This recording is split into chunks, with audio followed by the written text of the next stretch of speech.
They say that parenting is like dancing. You take one step, your child takes another. I have discovered that getting parents to rededicate themselves to their children is only half the story. The other half is preparing the children to reaccept the parents. When I was very young, remember that we had this crazy mutt. I remember we had this crazy dog, the mutt dog, named Black Girl. And she was a mix of wolf and retriever. Not only wasn't she much of a guard dog, she was such a scared and nervous thing that it is a wonder that she did not pass out every time a truck rumbled by or a thunderstorm swept through Indiana. My sister Janet and I gave that dog so much love, but we never really won back the sense of trust that had been stolen by her previous owner. We knew he used to beat her. We didn't know with what, but whatever it was enough to suck the spirit right out of that dog. A lot of kids today are hurt puppies who have weaned themselves off the need for love. They couldn't care less about their parents. Left to their own devices, they cherish their independence. They have moved on in life and have left their parents behind. Then there are the far worse cases of children who harbor animosity and resentment toward their parents, so that any overture that their parents might undertake would be thrown forcefully back in their face. Tonight, I don't want any of us to make this mistake. That's why I'm calling upon all the world's children, beginning with all of us here tonight, to forgive our parents. If we felt neglected, forgive. Forgive them and teach them how to love again. You probably weren't surprised to hear that I did not have an idyllic childhood. The strain and tension that exists in my relationship with my own father is well documented. My father is a tough man, and he pushed my brothers and me hard, really hard. From the earliest age to the best, he wanted us to be the best performers we could possibly be. He had great difficulty showing affection. He never really told me he loved me, and he never really complimented me either. If I did a great show, he would tell me it was a good show. If I did an okay show,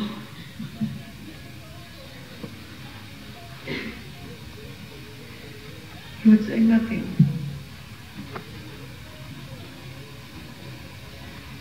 He seemed intent, above all else. I need tissue, I'm sorry. He seemed intent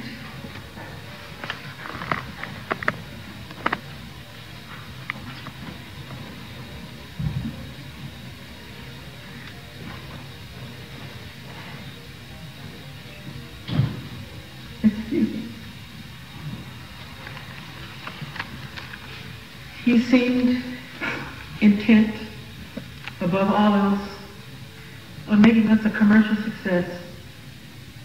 In that, he was more than adept.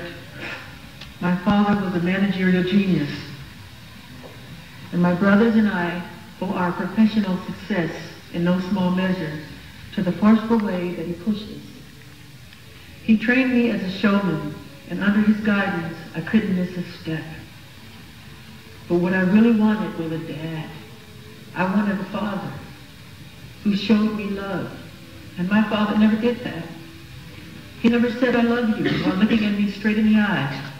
He never played a game with me. He never gave me a piggyback ride. He never threw a pillow at me or a water balloon. But I remember once when I was about 4 years old, there was a little carnival, and he picked me up and put me on a pony. It was a tiny gesture, probably something he forgot 5 minutes later, but because of that one moment, I had this special place in my heart for him. Because that's how kids are. The little things mean so much. They mean so much. For me, that one moment meant everything. I only experienced it one time, but that one time made me feel really good about him and about the world. But now I am a father myself, and one day I was thinking about my own children, Prince and Paris, and how I wanted them to think of me when they grow up. To be sure, I would like them to remember how I always wanted them with me, wherever I went, how I always tried to put them before everything else. But there are also challenges in their lives, because my kids are stalked by paparazzi. They can't always go to the park or to the movies with me. So, what if they resent me when they grow older? What if they resent how my choices impacted their youth? Why weren't we given an average childhood, like all the other kids, they might ask? And at that moment, I pray that my children will give me the benefit of the doubt, that they will say to themselves, our daddy did the best he could, given the unique circumstances that he faced. He may not have been perfect, but he was a warm and decent man who tried to give us all the love in the world. I hope that they will always focus on the positive things, on the sacrifices I willingly made for them, and not criticize the things they had to give up, or the errors I've made, and will certainly continue to make in raising them. For we have all been someone's child, and we know that despite the very best of plans and efforts, mistakes will always occur. That's just being human. And when I think about this, of how I hope that my children will not judge me unkindly and will forgive me, forgive my shortcomings, I am forced to think of my own father, and despite my earlier denials, I am forced to admit that he must have loved me. He did love me, and I know that. There were little things that showed it. When I was a kid, I had a real sweet tooth. We all did. My father, he did try. But my favorite food to satisfy my sweet tooth was glazed donuts. And my father knew that. So every few weeks, I would come downstairs in the morning, and there on the kitchen counter was a bag of glazed donuts.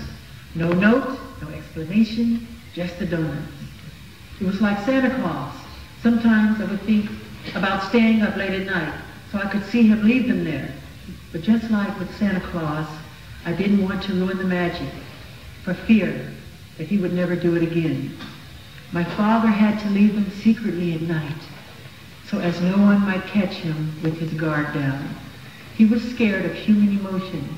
He didn't understand it or know how to deal with it, but he did know donuts.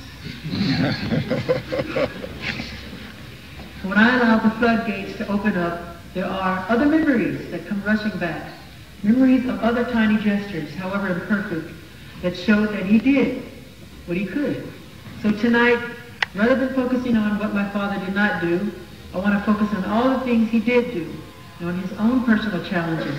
I want to stop judging him. I have started reflecting on the fact that my father grew up in the South, in a very poor family. He came of age during the Depression, and his own father, who struggled to feed his children, showed little affection toward his family and raised him. He raised my father and his siblings with an iron fist. Who could have imagined what it was like to grow up a poor black man in the South, robbed of dignity, bereft of hope, struggling to become a man in a world that saw my father as subordinate? I was the first black artist to be played on MTV. And I remember how big a deal it was even then, and that was in the 1980s. My father moved to Indiana and had a large family of his own, working long hours in the steel mills, work that killed the lungs and humbles the spirit, all to support his family.